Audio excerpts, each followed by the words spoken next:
So we come from a tradition of Capoeira Angola, what we consider, I'll come in a little closer, what we consider the traditional form of the art. And I'll just say a couple of words and then we'll do a little bit of interactive stuff, including music and singing with you guys. Capoeira, so the word is, there's a lot of discussion around what capoeira means and where it comes from. A lot of different opinions. One etymology of the word capoeira is from Central African initiation culture. Okay, so fighting culture from Central Africa. There's another iteration of the word that has to do with like a clearing in Brazil, open like this, like an open clearing where different things would happen. So that's Capoeira Angola, of course, the country of Angola, but we're really talking like old Angola. So most of the enslaved Africans who were brought to Brazil, as some of you know, were brought from Angola, and then also the Congo, okay? And so these Africans brought with them, they couldn't bring anything, they were of course in chains, yeah? So they couldn't bring their possessions, but they could bring their culture with them. They could bring their language, they could bring their music, and they could bring their fighting systems. And so all of this went into the formation of capoeira. And with the influence of other Africans who were brought to Brazil as well. But we can say as a foundation, capoeira or Capoeira Angola is a martial form. As I was, I think, talking to someone earlier, in most of African martial practices, it's done in a ritualistic way, first off, and then rhythmically as well. So the music and the fight isn't separate, yeah? You see this in a lot of different contexts. Then we won't go, since this is Conscious Kenya and we're talking about spirituality, we can also talk about some of the spiritual qualities of African martial forms, including ancestral energy and recognition. So it's not just you fighting, you're kind of bringing people with you to help support your efficacy, your ability to fight. So for example, in maybe Sudanese wrestling, before they go into the wrestling matches, they go to the shrines. They go out into the forest like this and pay homage to the ancestors and do certain rituals. Okay, and that's a way in which they connect with that energy when they're going into the fight.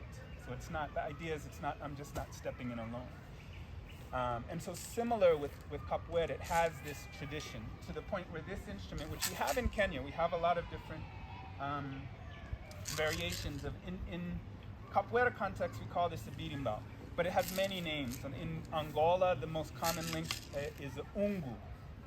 It's very similar. Maybe they use like a glass bottle on their thumb instead of a coin, like they do in blues music, like slide guitar. So they're using that, you know.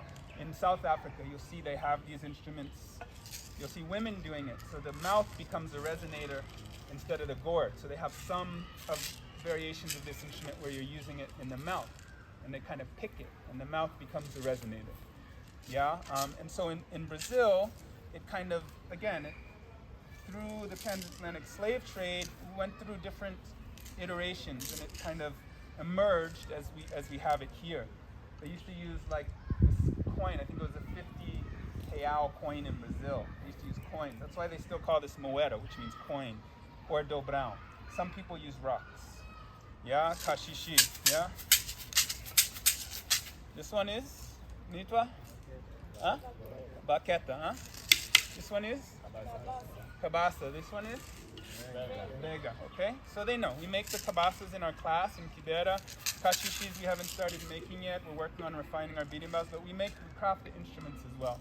So this capoeira that we do then is an amalgamation of different ethnic groups from the continent, from Africa, that resisted the institution, their oppression.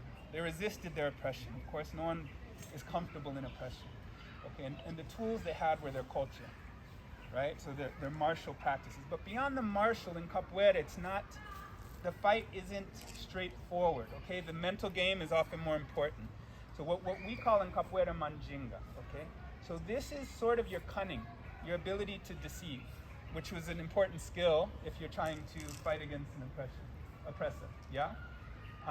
Your ability to project one thing but have something else going on in mind that you're kind of trying to achieve, and we have this.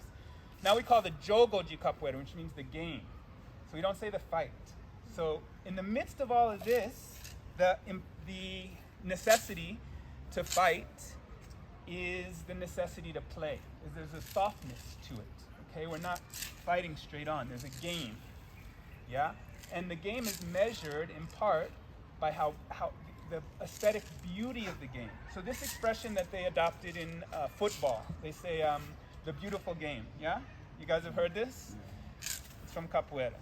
Yeah, so it's because in Brazil, the beautiful game, and a lot of the footballers in Brazil also got things from Capoeira. The juke, this. Okay, that's Capoeira, the ability to deceive. I'm falling back, but I'm attacking. I'm fighting from a low center. So we don't, if you see guys doing huge flips and things like that, it's more for show. That came in later. It's more demonstrative. It's more, you know, because it's also beautiful, but it's not traditional. It's not the science of the art. The science of the art is fighting from a low. You saw these guys were on the ground the whole time. It's low center. Yeah, from the ground, I can pull someone else off of their balance. So all of these things come in to capoeira: the play, the deception, and mandinga. Mandinga is like your own spiritual energy. It's something that's you. Like everyone here has their own unique vibration. In capoeira, we express that in what we call mandinga. And then it starts to come into, after training for a while, your intuition, your ability to read something before it happens. So that happens too. Okay, so I've talked a lot. I think I want to engage you guys. So we're going to start with music today because the capoeira circle, everyone say roda. Roda. Roda. My students are used to call and response. Okay, so roda just means wheel or circle in Portuguese. Okay, so in capoeira we have Portuguese, we have different Bantu language. You know, Portuguese would be the presiding, but a lot of the songs we sing are also based on Bantu languages. Yeah. I won't go too much into the meanings of the songs yet. We'll have a little bit of experience together, and then we'll talk about the meanings. Yeah. So I think we'll do some music. Do you mind coming in? So we're in. Yeah. So in one circle. Just come right here. This is good. This is how we like it in capoeira. Yeah. Bring it all up. We like to be close.